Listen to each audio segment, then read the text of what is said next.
कहते हैं कर्मा कभी सवाल नहीं करता, वो सफाई नहीं मांगता, वो बस इंतजार करता है। समय के साथ वो रास्ता बदल लेता है, चेहरे बदल लेता है, पर मंजिल कभी नहीं बदलती। जो आग कभी किसी और के लिए जलाई जाती है, वही आग एक दिन अपना हक मांगने लौटती है। आज की ये रात भी वैसी ही है। जंगल के एक सुनसान कोने में एक पुराना श्मशान है, जहां राख की मोती परात जम चुकी है। अधली लकड़ियों के बीच एक चीता आखिरी सांसें ले रही है। उस सामने एक अघोरी साधु बैठा है। नाम है विक्रम। आंखें बैंड, बड़ान पर राख लिपटी हुई, जताएं वक्त का बोझ उठाए हुए। उसके होठ लगातार मंत्रा बुड़बुड़ा रहे हैं। आवाज नहीं है, पर सच है। हर मंत्रा के साथ वो जमीन से राख उठाकर आग को सौंप देता है। आग अजीब ढंग से फड़फड़ाती है, उठना नहीं चाहती। विक्रम की सांस भारी हो जाती है। भक्ति के हाथ ऊपर उठते हैं, जैसे खुद को पूरी तरह इस क्रिया में खो देना। तभी अचानक आग बुझ जाती है। चारों तरफ एक डरावनी खामोशी छा जाती है।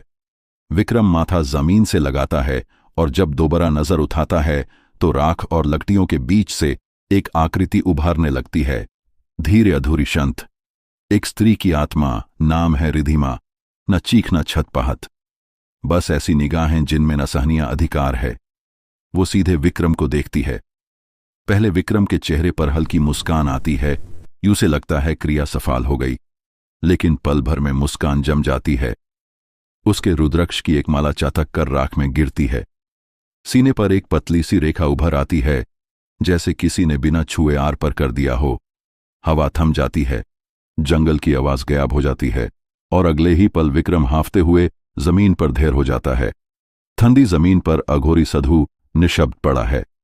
उसके चारों और उसकी पूजा की चीजें बिखरी हुई हैं। राख अब भी उसके बड़ान से चिपकी है। धीरे धीरे उसकी आंखें खुलती हैं। पीछे चिता पूरी तरह जाल चुकी है, बस अंगारों की हल्की लालिमा बची है। वो उसे उलझन में घूरता है कि उसने उसे ऐसा तो नहीं छोड़ा था। उसके बाद वो चारों तरफ नजर दौड़ाता है, उस आत्मा को ढूंढता है, लेकिन वो कहीं नहीं है। विक्रम फिर से मंत्र जपने की कोशिश करता है। होठ हिलते हैं, पर कोई आवाज नहीं आती। आग में कोई हलचल नहीं है। हवा भी जैसे बेपरवाह खड़ी है। पहली बार उसकी आंखों में डर उतर आता है। बिना एक शब्द बोले वो अपनी चीजें समेट आता है और श्मशान से बाहर निकल जाता है। जंगल की एक पुरानी पट्टी पर अपने ख्यालों में खोए हुए जाता है। उसके पीछे राख की परत हल्के से सरकती है, मानो कोई अनदेखी चीज अब जाकर आजाद हुई है। विक्रम जब अपने जंगल के छोटे आश्रम लौटता है तो वहां एक छोटा ग्रुप जंगल के लोगों का आता है। वो सबको सख्ती से हटाता है और भीतर कदम रखते ही थिथक जाता है। जंगल की आंधी ने उसके आश्रम को कचरे के ढेर में बदल दिया है। चारों तरफ टूटी लकड़ियां और बिखरा हुआ सामान पड़ा है। जो चीजों को उसने सालों की साधना के बाद जुटाया था, सब मिट्टी में मिल चुकी हैं।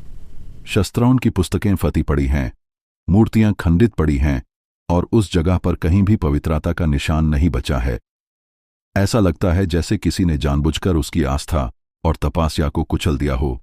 विक्रम धैर्य से मंत्र जपता है। तभी अचानक एक बच्ची की हंसी सुनाई देती है। वो जंगल की ओर देखता है और एक छोटी लड़की खड़ी है। नाम है अश्विनी। बच्ची खमोक चल पड़ती है जंगल में और विक्रम उसका पीछा करता है, लेकिन बच्ची तेज होकर पेड़ों के बीच गायब हो जाती है। विक्रम चारों तरफ देखकर अश्विनी को ढूंढता है, पर कहीं निशान नहीं मिलता। तभी एक फुफुसाहट सुनाई देती है जो विक्रम को डरा देती है। जंगल उसके नाम से गूंजता है और विक्रम अपने कान दबाकर जंगल से भाग निकलता है। बाद में विक्रम को समझ आता है कि रिधिमा और अश्विनी दोनों एक रहस्यमयी किन्नर की आत्मा हैं जो अपने और अपने जाति के लिए न्याय ला रही हैं। अंत में रिधिमा की आत्मा अपने श्राप को पूरा कर लेती है और विक्रम को उसी श्मशान अघोरी बाबा विक्रम को आग में जला देता है। कहानी अच्छी लगे हो तो एक लाइक और एक सब्सक्राइब कर देना और बेल आइकॉन को दबाना मत भूलना।